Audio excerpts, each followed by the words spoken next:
Hello everyone, my name is Nikhil Kolpakwar and welcome to Sure Learning. Hope you all are doing well.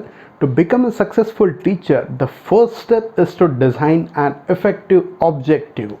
What should be the criteria for designing your lesson objective?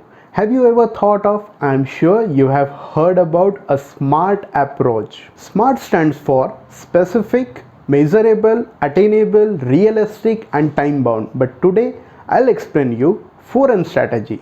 First M stands for manageable.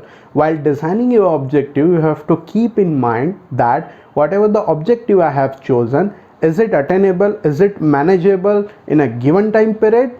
So second M is measurable. While designing your objective should be related to assessment so that you can measure or access the growth of your student. Then only your objective will be truthful. If you are putting some vague objective that cannot be accessed, then you have to replace that objective by things which are attainable.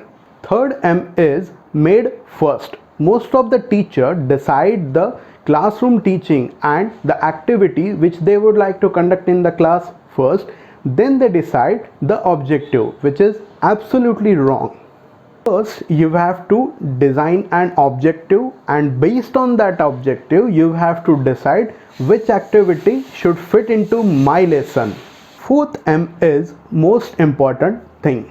As a teacher, you are the most enthusiastic people in the world. That is why you want to give your best to your student.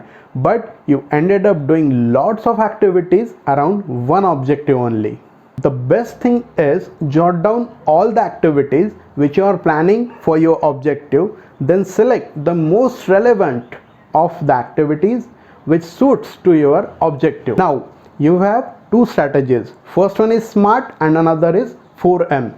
You can select any one of them to design your objective, but just remember one thing: whatever the activity or whatever the strategy you use, make sure that your learning outcome will be truthful for your student.